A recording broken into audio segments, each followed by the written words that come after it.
In this review, we will be taking a look at the Jada Toys Cyberpunk Edgerunners David action figure. This item did release February 2025, and depending on where you purchased this figure, it should have retailed for about $40 to $50. But either way, let's get on to the review.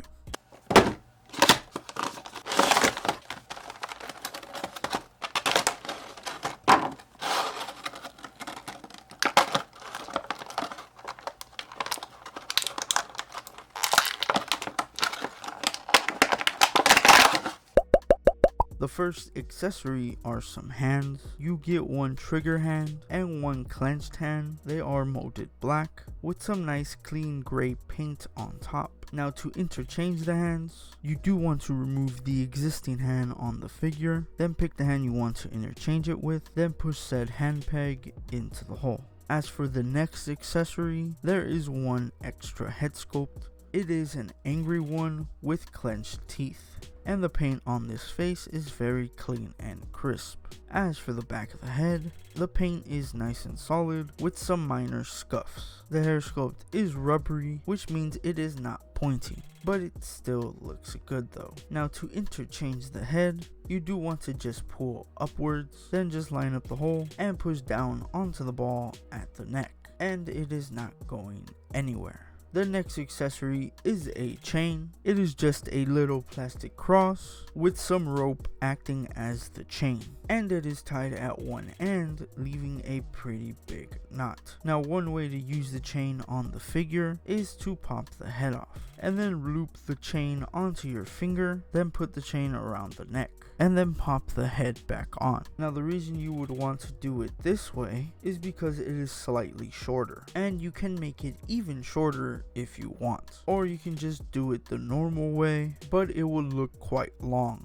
The next accessory is a gun. Here it is up close. The sculpt is futuristic, so it doesn't really matter about accuracy. There is no hole at the barrel of the gun, but it still has some sculpted detail. There is some red paint that wraps under the handle and some at the back of the gun. Other than that, it is just gray plastic with some subtle lines sculpted throughout. Now, to port the gun onto the figure, the hands are just a little rubbery, so you are going to push the handle onto the hand at a slight angle, and then just twist the gun into the trigger finger. And once you do that, the gun does fit perfectly into the hand, and it is not going anywhere. Now, there is no gun storage, but if you want, you can try to balance the gun onto the belt loops, or you can try to tuck the gun into one of these flaps on the soft goods jacket. And the last accessory is an arm cannon with some gray and yellow paint on the cannon itself. The sculpt is really nice and sturdy, especially considering the design with all these fleshy bits sticking out. Now, to use the arm cannon, you do want to just lift up the sleeves and then use your fingernail to pick at this snub,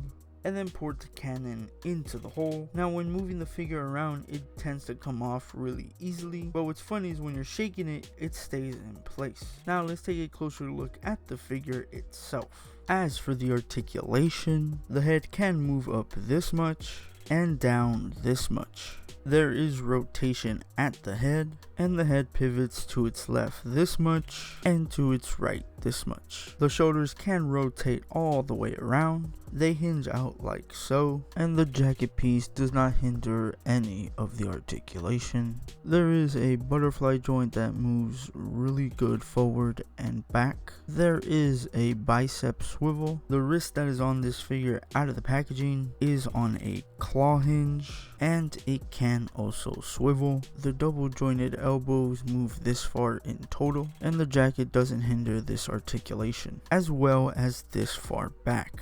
The figure can hinge this far forward, and the figure does pivot to its left this much, as well as this much to its right. There is rotation at the torso, as well as the waist. This is how far the legs move out, and this is how far they move out with the pants on. This is how far the legs can move forward. This is how far forward they can move with the pants on, and this is how far the legs can move back. This is how far back they can move with the pants on. There is a swivel at the thigh, and the double jointed knees can move this much in total. And this is how far they can move in total with the pants on. There is a boot swivel. This is how far the feet can move up, and this is how far the feet can move down. And finally, there is an ankle pivot.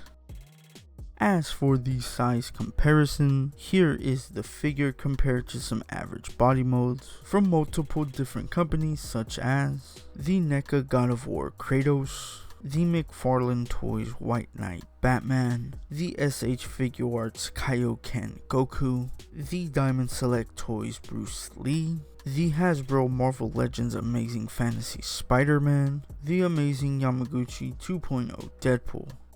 Now I will rate this figure a 9.5 out of 10 when it comes to level 2, which is $40 to $60, and taking that level into account, it's on the lower end. This figure is fantastic. You are getting two kinds of soft goods, obviously the jacket and the pants, and even underneath the pants there is Sculpt, so that is great. You do get an extra set of hands. I do wish it came with an even set of this kind of clenched hand. That's kind of my only real gripe with this figure. Actually, I do have another gripe, and that is the soft goods at the crotch. At least for mine, I feel like that will rip eventually if I'm not careful. So that does kind of hinder articulation when I'm trying to move it. As you can see, it just kind of bunches up. But again, considering the lower end price point, these are still fantastic soft goods. You just gotta be careful with that. Another gripe I have with this figure is the belt piece. I do like that it is a separate piece, but as you can see, it does tend to not stick there. So the way I found to kind of get it best there is to unplug it and then just put it over like so, and then plug it in. So you do just want to kind of force it. There you go. It does kind of stick, so you gotta like mess with it. As you can see, it's still sticking out there, but at least now from the front it does look like it's part of the pants. So you do just need to finagle it and it will work quite well. Again, I do like that they included the soft goods. I love the soft goods jackets. That's really good, and the material and stuff. Again, the bendy wire and all that. Now, yes, they didn't need to do soft goods pants. There is a small part of me that did kind of wish these were sculpted, but then you wouldn't have the option of taking them off and still having the sculpt under there. So it's kind of a win-win. As for the necklace, this is kind of another gripe. I don't really know why they used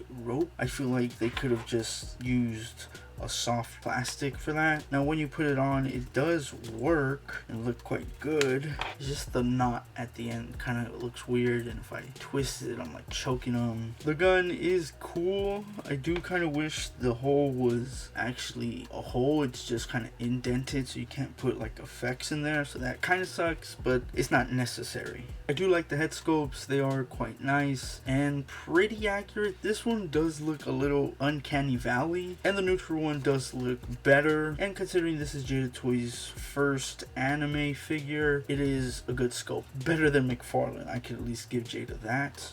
As for this cannon piece, it looks good. It doesn't really stay in, and I do like that they included this little piece, but to be honest, that's gonna be lost.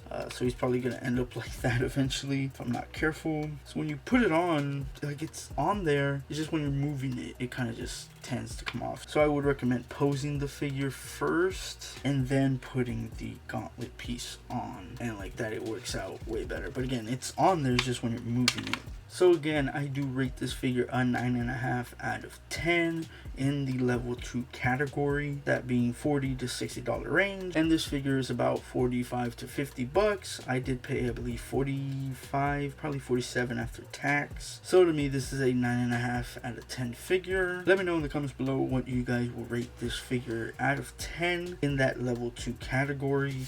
And thank you guys for watching this review. Let me know in the comments below what you will rate this guy out of 10. And thanks for watching this review. Hit a like, and that is my review of the Jada Toys Cyberpunk Edgerunners David. Catch you guys on the next one. Now fuck off.